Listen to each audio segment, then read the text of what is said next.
All right, we got the Shorts boys on the couch. Peter over there cracking a White Claw. What flavor is that? Raspberry. That's your favorite flavor? Do you have a favorite flavor? No, there was raspberry and lime, so I took raspberry. Raspberry's good. Mango's good. I think they're all good. If it's not dark cherry, I'll sip it. The dark orange, cherry. David, dark cherry or black cherry? Black cherry. I like what's black darker cherry. than black? That's true. That's a good call. You're right. Dark cherry and black cherry, I guess the same thing. Yeah. That one's trash. And there's the Surge. I seen blood orange and cranberry. Cranberry, I drank one. It was fine. The blood orange was significantly better. Kind of it was like a OJ seltzer. Do you see they're coming out with like Trulies? Do you like Trulies compared to White Claws? Is it kind of the same thing? I've never had a Truly. Truly's, they're all pretty much fine, but Truly started doing this like iced tea series, like raspberry I think sweet you talked tea. about that. Garbage. Really? Yeah, like trash. Okay. Like so bad. And I think a lot of these like super sweet, it's artificial sweetness, but these super sweet versions, they're all same to me. Every single brand's version of them, they're all so bad. So bad. But this one they did a good job. This one the OG. It doesn't taste sugary. It just tastes like a sparkling hint of flavor kind of beverage. It's hardly more than a LaCroix. much going on. Yeah. I agree. It's very casual. Listen, this summer is about drinking outside with your big White Claw Surges. That's what it's about. It's about getting to the point where you can comfortably shotgun a 16-ounce White Claw Surge, 8%. Baby. You know how much talking about, bro. You know how good that would feel? You know what? I've been watching a lot of Nelk Boys recently. I don't know if you've ever gotten involved with these guys, but I'm familiar. Very generous dudes. I've been watching a lot of Steve Will do it. This guy like shotguns a massive amount of alcohol, does eating challenges, and I just bought some of his merch. Actually. Did you really? I did. I bought one of his tank tops. I had to support the boys. These guys are getting like 8 million views on YouTube, and they don't get paid.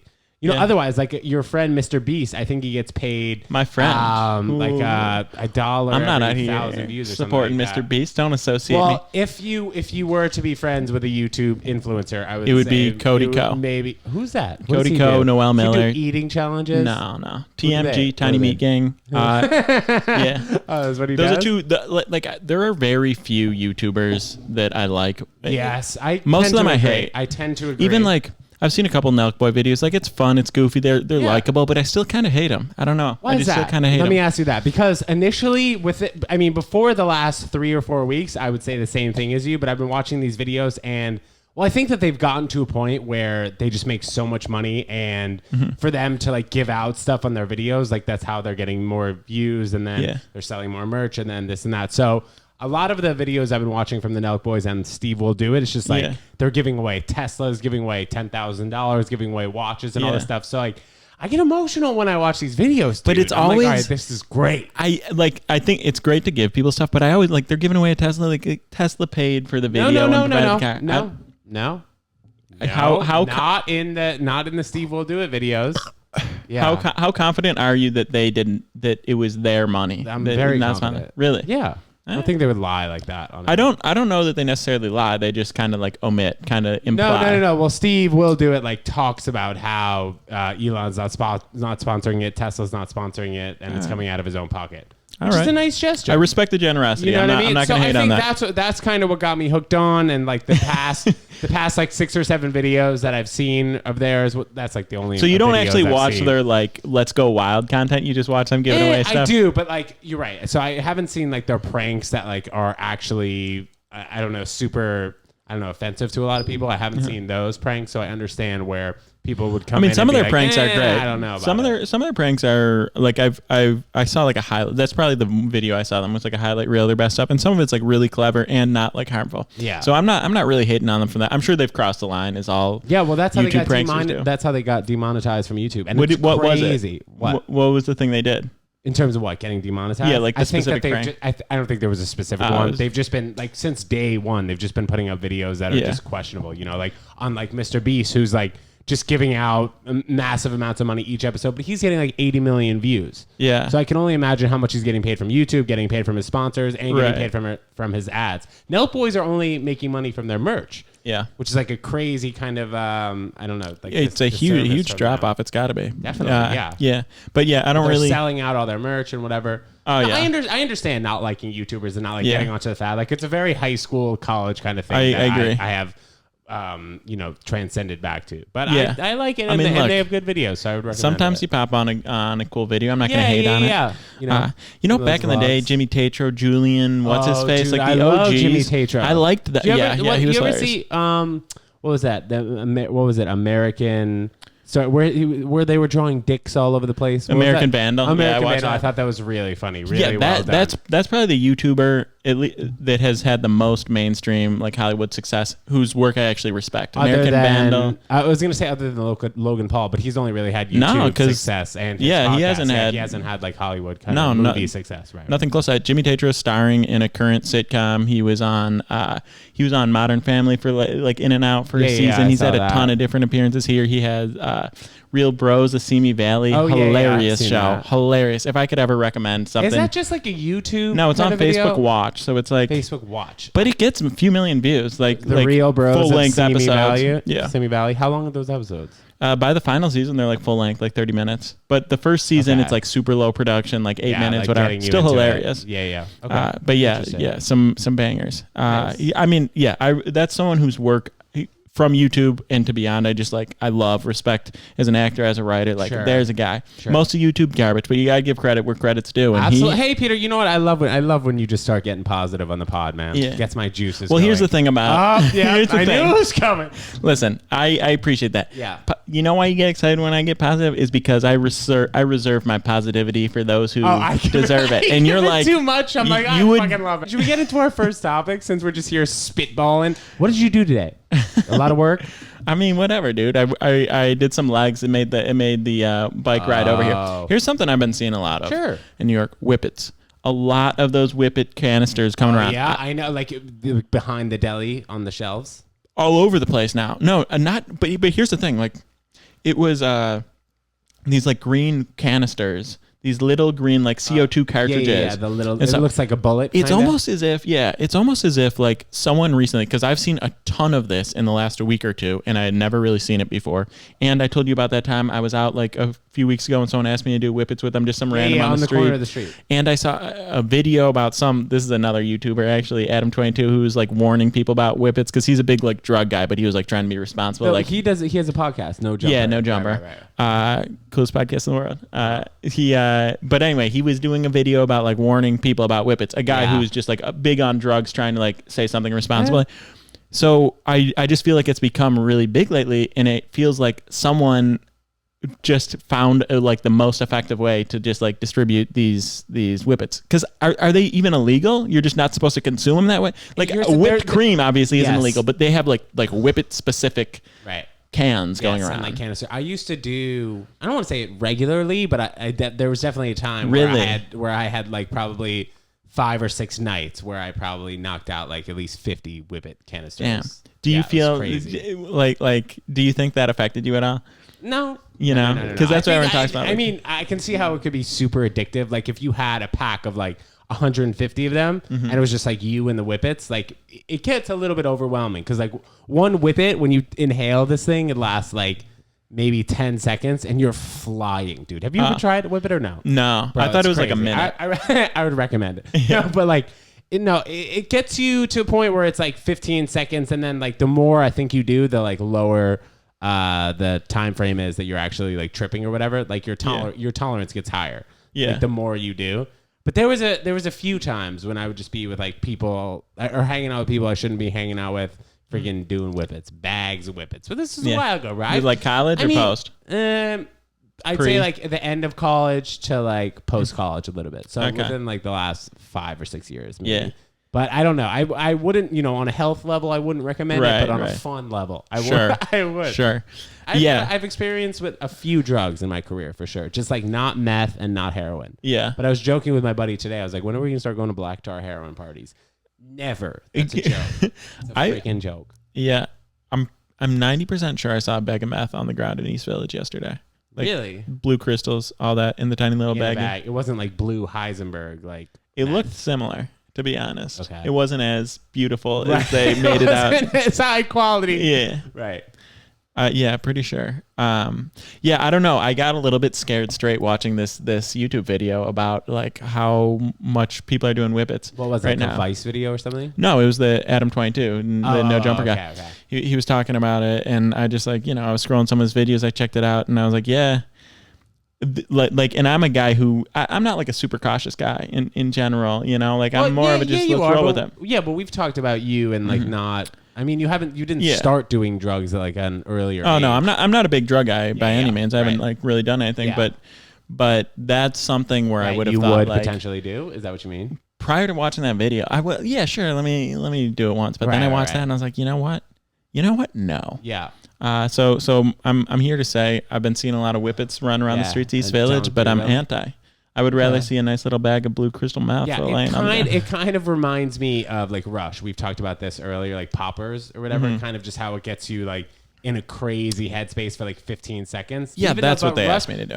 What's the difference? Oh yeah, they asked you to do Rush, not whippets. So Rush kind of, I don't know if I could really describe it. Rush is more intense and gives you a headache right after. If I had to say, it makes you like dehydrated. It feels like in your brain. And Whippets doesn't really do that to you. Whippets is like a less intense rush, but it definitely still like gets the job done in terms of bringing you to another planet for a number of seconds, several seconds, man. Yeah, that is. Just ask me if you have any questions about drugs because I've tried, maybe 90%. DMT? 90%? No. Okay. Oh, the fun ones, I guess I haven't done. Well, no, I mean that's the only one where I would be like curious about people's experience. Yeah. Everything else, it's like what you're getting. I would love to try that. And talk to you about that. But like, I've heard about it. How you just like see patterns and shapes on DMT and like you speak to God or whatever. Yeah, it sounds fresh. Anything that intense, I kind of just feel like you like throw up initially for the first few minutes of it. Do you? And you're only high for like 12 minutes, but it feels like you see like 25 years. And you're like, yeah. I mean, this is like what I've heard from experiences. Tony Robbins, who I love, Joe Rogan's obviously tried it, but Tony Robbins talks about doing drugs. Somewhere I feel like he'd be such a like. I know. Oh my God, this is great. He was on the Hot Box podcast, which is like Mike Tyson's podcast, and he was talking about how he went and did DMT and did it like a few times. Really? Yeah. He's into it. He just strikes me as such a clean cut guy that would even be like, I cut alcohol out of my life, even if you want to move forward, blah, blah. You know what I mean?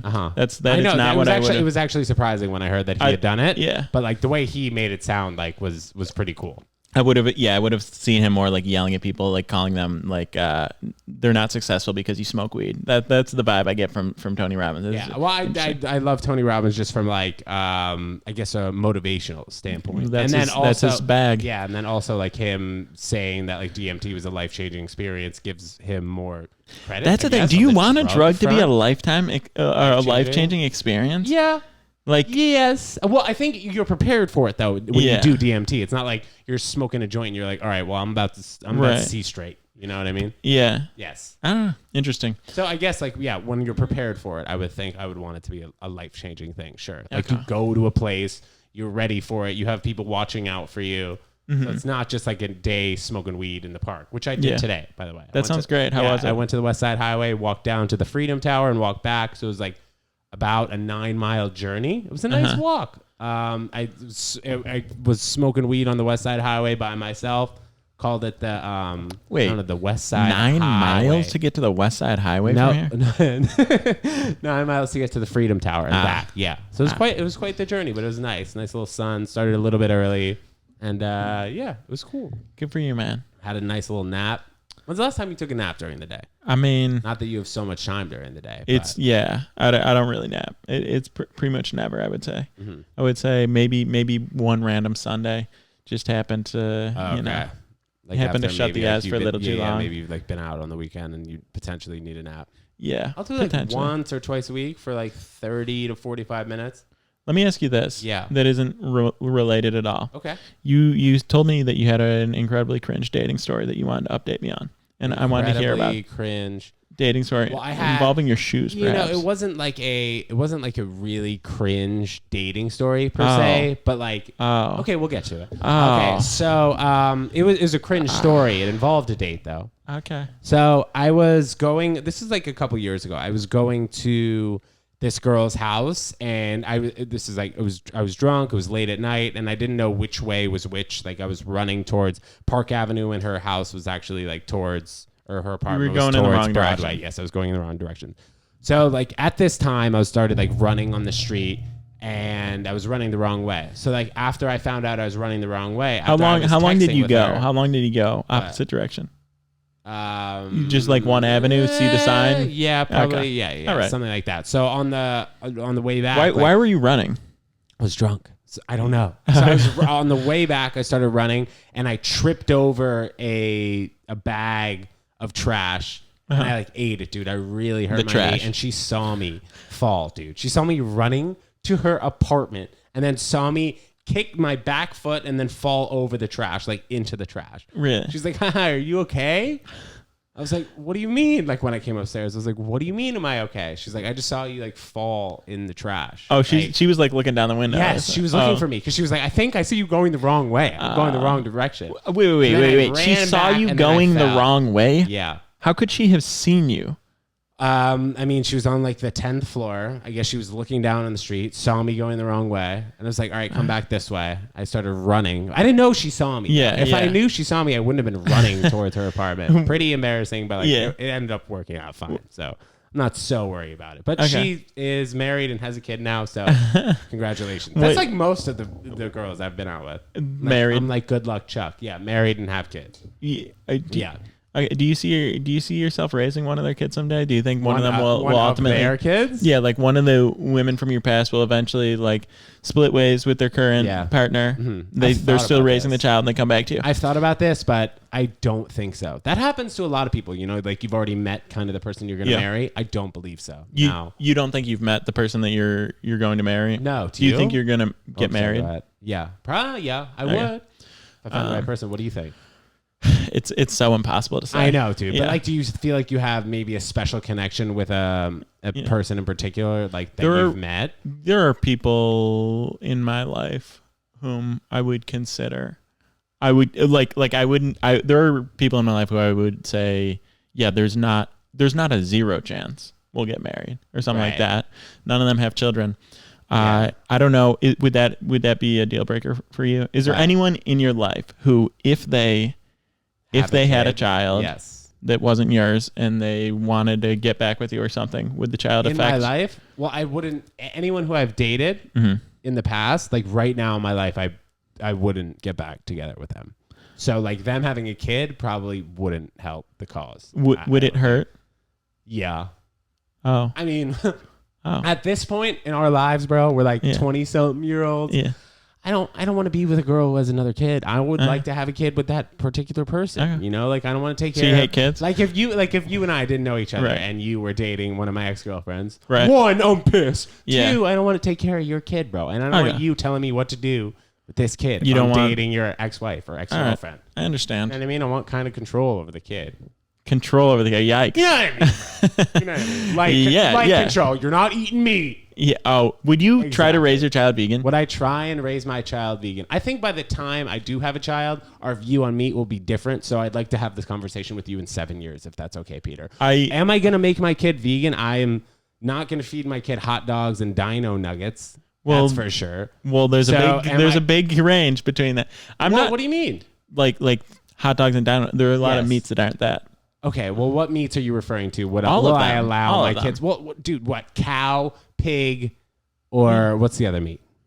There are a million. I'm asking if you would raise your kid vegan. Potential, yes. Okay. Potential. And I do think that the view will change. I don't know if 7 years is enough. Like, I think if we came back to this when you're raising your grandkid, we'll probably be like apologizing to animals for all that we've done. Right. Right. But if it were 7 years down the road, I think, we'll have a slight uptick in veganism and vegan options and probably vegan food. But I don't think it's going to be like, wait, you still eat meat in 2028? There'll be more vegans. Yeah. Sure. But it'll take small some uptick. Yeah. I feel like it's the same thing kind of with crypto. It's just like more and more each year. You know what I'm saying? Yeah. People that are into it talk about way too much. That's the similarity between the two things. Exactly. Crypto and vegan. Like when I walk into a room, man, I'm like, which one do I talk about first? I mean, literally. I'm surprised you haven't started. Crypto. Yeah, exactly. I'm like teasing you, but does it legitimately ever bother you that you are like a guy who is really into crypto, a vegan, really into the gym, and likes Joe Rogan? You are like a cliche. Rogan. I think he's Okay, that's good.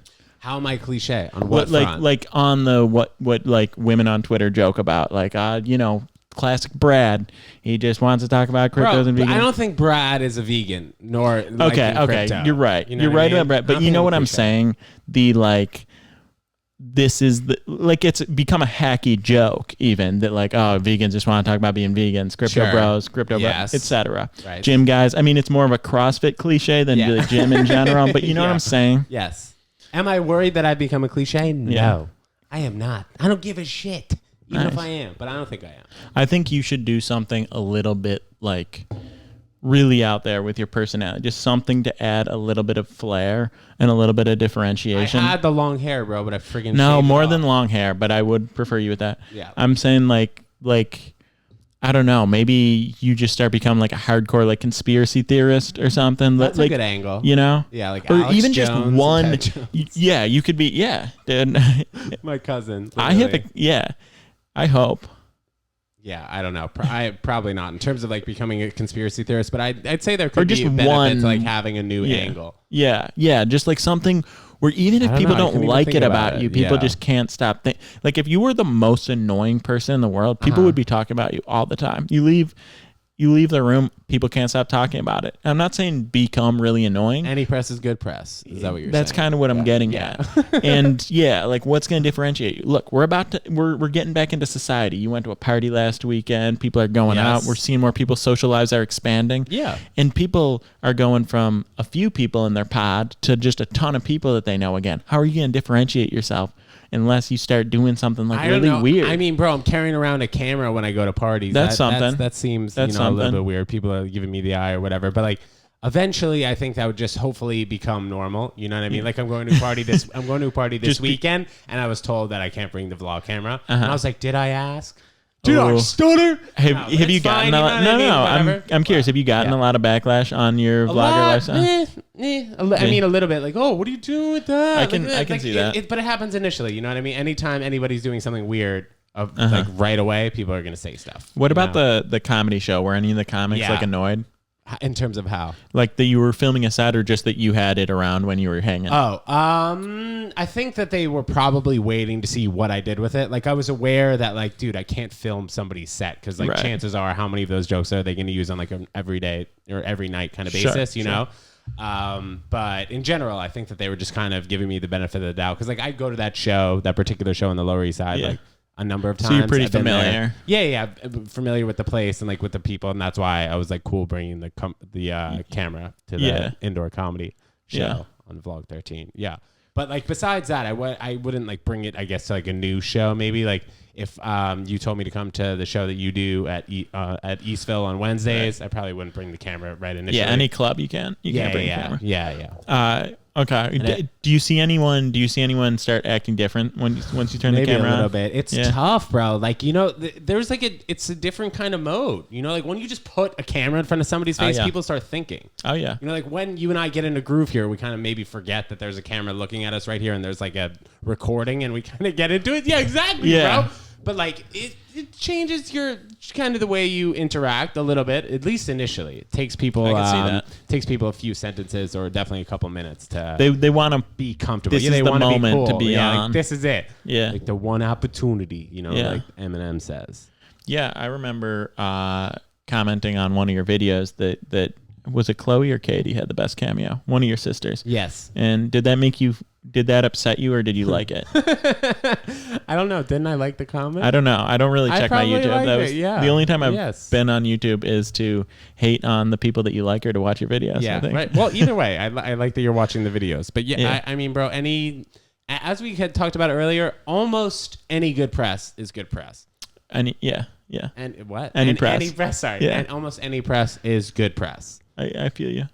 So we were talking a little bit about this embarrassing, I guess, dating story, but you want to get into this cheating story that I also have?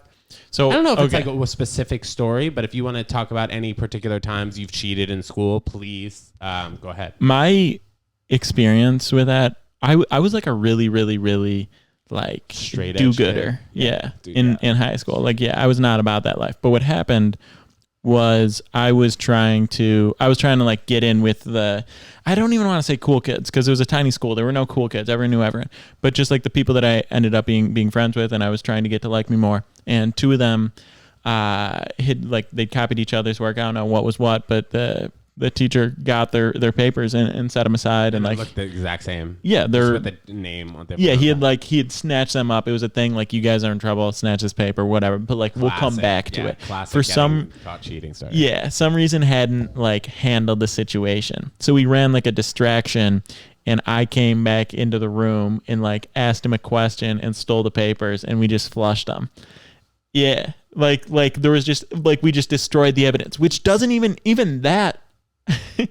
Sorry, before I interject, go ahead. Even that, it's like, he knew they cheated, and he took the papers aside to talk about how they cheated, and then the papers go missing. I was executing the plan people wanted to do, and I did execute it, and somehow it worked out. But I can't believe that worked out. Like, he had to have known what happened. Yeah. Was he took the cheating papers, and now those went missing. But I think he blamed, because he had set them aside specifically. They weren't with the rest. Misplaced them. He was like, I don't know where I put them, but do your own homework. Yeah, I hear that. I feel like that happens sometimes, like where the teachers could misplace things, or then also like when you're scrambling through your backpack, being like, "Oh, I have my homework. I did it. I must have left it at home." Like the same type of situation. Well, that could, didn't do it.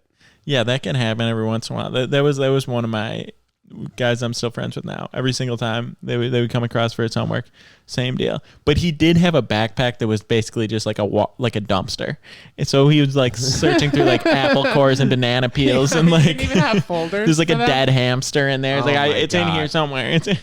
High school was a time where I think picked up my cheating habits. Yeah. This is a crazy one. So my teacher in high school this is like my physics teacher, he would take tests right out of a physics textbook that like had like a number of tests. It had like 10 quizzes and 10 tests that you'd give like to the class. And he kept the teacher's edition on the shelf, like in the classroom. And it said like physics book, teacher's edition. And all of our books said physics book.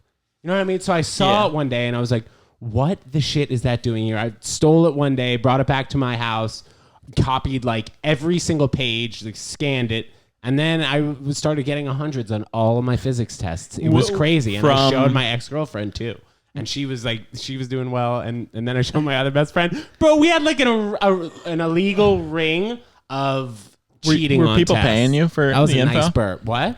Were people paying you for the info? I mean, no. I wasn't trying to make a buck. I was just like, I was only showing a select few people, and then once I got into college, statistics was like the next thing that like I started cheating on. Yeah. But that was just because like every single like every chair had a different test, so I would know like, okay, if I have test A, the person next to me has test B, and then the person next to him or her has test A. But if the person was sitting in front of me, like chances are they would probably have test B, and then the person sitting directly next to them would have test A. So like I had a nice little. Was this like a Scantron angle of seeing who cheated? Yeah, Scantron. So like anyone who was sitting in front of me, I was like, all right, well, I guess we're gonna get the same grade. How'd you do in stats? I got an A. You did? Hilarious. And nice. my roommates still didn't even know. They were like, dude, how did you get an A in statistics? I was like, well, I was like an okay student. Like I would not have gotten an A in statistics by any stretch of the imagination, but just like once the formulas and all that shit just started getting too difficult, I was like, all right, I'm not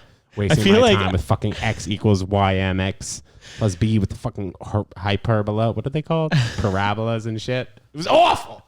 I feel like those formulas are easier than figuring out whose test is what. I feel like you went the harder.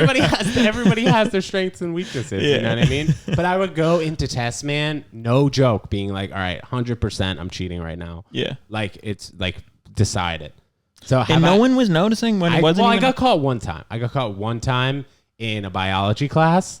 And I think before, this is like at UConn, they had like 300-person lecture halls. Right. So like when a teacher caught me, I just like, as soon as he caught me, I went home that day. This was like the day after like the first exam. You know how like after the first exam, you can usually drop the course. So as soon as I got caught, dude, and this guy was like, all right, get out of here. Like, what are you doing? Like, I see you cheating. I went home, dropped it, and then I was good. Nice. I was good. And that's the thing, like being at a big school, like it's hard to keep track of people, you know? Like I'm sure like going to a school like Wheaton, though, is like maybe a little bit easier and you see the same people over and over. But like UConn, there's 20,000 kids, you know? Yeah. Look, I mean, you got to be good at something. It sounds like you knew what you were doing when it came to cheating. Sneaky, yes. Yeah. But so, hey, everything that I've done has gotten me here, and I'm happy about it. Talking about whippets, freaking in our shorts, you and I drinking White Claw. Yeah, a lot of thigh in this episode. Yes, a lot of thigh. Hopefully, you guys are enjoying that. So, Peter, we had a DM that I had sent over to you. That's right. I don't know if did I give you the name on that DM? I don't have a name on this DM. 1 second. But the DM, who's hold on. Whose name we will soon know. One second. Okay, Jeremy. Oh, thank God. Jeremy. Haven't we had a Jeremy before? Yeah, we've had Jeremy. Okay, go ahead. We got a lot of basic names. Yes. On this. Hi, Ted. I was wondering if you and Peter know of any places to play intramural sports in the city. I heard Peter talking about playing in a few leagues. Should I join a team alone or should I do it with a friend? This is actually a question. I mean, this is perfect for you because like I have not played in an intramural league in the city. Well, I need to say one thing first. Intramural is only a college term. So you're not, if you Google intramural leagues, you're not going to find it. I think you're right. No, I'm definitely right. Well, what does the actual word mean? I don't know, but refers to Google that while you talk about that. It just like separates like the actual college sports from the just like for fun sports. But anyway, there's Zog Sports and Zog Sports is the one I played. There's something else like NYC something. I'm sure a quick Google search would yield you more. Sorry, you're actually right. Taking place within a single educational institution. That's insane that you do that, dude. Good for you. I mean, it's like intramural sports, competitive place between teams or individuals formed at universities. Yeah. Huh. Nice little history lesson for you. Well, like intra, it's always within one certain thing, right? Okay. So inter is the opposite. Intramural sports would be me playing a different school. Intra, it's within. Yeah. Nice. Yeah, baby. Anyway, it's just like the intrastate highway and the interstate highway. Okay. Okay, so anyway, I played Zog Sports. Wait, what was it called? Zog Sports. ZOGG? Yeah, just one G. Okay. But I mean, you'll probably, if you go to any, I mean, as people start to come back to bars, you'll see the t-shirts and you'll find that a Google search or looking at the t-shirts would yield you even more results than I can provide right now. In terms of should I join a team alone or do it with a friend? I mean, obviously it's better with a friend, but if you do it alone, you're still going to have a good time. Did you do it with a friend? Yeah, I did it with a friend. We played softball. The basketball league was with work, so everyone I knew, they were all coworkers. But I also played softball with my old roommate, and we played we signed up, it was like $150 for the league or whatever, and we played one Sunday. We missed the first week. We showed up to the second. We had a doubleheader. I hit a ball so far over the fence, like ridiculously over the fence. Where did you play? Just it was like Battery Park or something. There were some softball fields. I mean, it wasn't hard. They're like 200-foot fences. I hit a ball like 350 feet. It was like stupid. I hit like 2-3 home runs, and one of them just like comically. In a car? No, it hit a building that was like, I don't know. I wasn't like a hitter in college, so it's not like other people should have been able to do this as well. But it was like it hit a building that was like supposed to be out of range of the softball fields. And every at bat after that, they would just roll the pitches to me. So they would intentionally walk me in a like adult league just for fun, beer league softball. Roll the pitches like they would just they would intentionally walk me. Like they wouldn't even pitch it to the side, so you can get a chance to maybe whack it out of there. They would be rolling it on the floor. They did that. A guy bounced a pitch and I hit it out. That's fucked up, dude. I mean, how much money are you paying? Yeah, that's what I'm saying. In these sports leagues, who and now cares? Guys are fucking rolling it. Yeah, who cares? That's rude, bro. Right? Yes. Like we paid some money so we could play in this stupid league. Who cares who wins? Everyone goes and gets drunk afterwards. Like, no one is ever going to know. You can't even like search records online. It's just a game that happened. And like it's slow pitch softball. You're embarrassed that I took you deep. Knock it out of the park. Right. There's no skill to pitching. You're not trying to dice me up. Yeah. Like you're throwing up side spin on that ball and he's tossing it up 20 feet. Anyway, he bounced it. I ripped it out. Just went yard on him again. Wait. He bounced it like Ichiro status? So he was like, I'm just going to bounce it in front of the plate. And he bounced it short. And I just took a step in front of the Bears backs and hit it out. Oh, so you took like a Happy Gilmore swing and knocked the 350? Yeah. The center.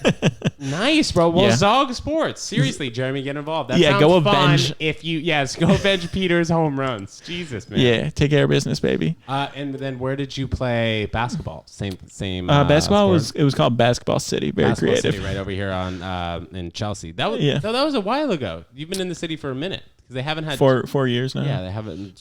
Basketball City's been out of the mix for a while. I miss Basketball City. I wonder why they tore that down. I don't know. You know why? I don't know. It was a cool place. You guys should know why. Yeah, it was actually cool. I think I went there for like my like 9th or 10th birthday.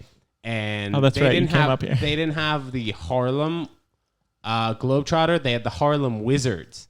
And I was chosen out of a crowd of like 100 kids to like go and like shoot a free throw. And if I made it, I was going to like win a basketball. So I got a basketball signed by the Harlem Wizards. Yes, dude. Nice. Like the minor league version of the Globetrotters. But they were great. Yeah. And I would recommend going to see the just Harlem like trotting Wizards if you had Harlem. Yes, exactly. Yeah. All right. Got anything else today, Peter? No, let's get out of here. Well, it's a beautiful day outside. Enjoy your tan. Enjoy your White Claw. And we'll see you guys next time. Let's just get out of here. No exit. Peace.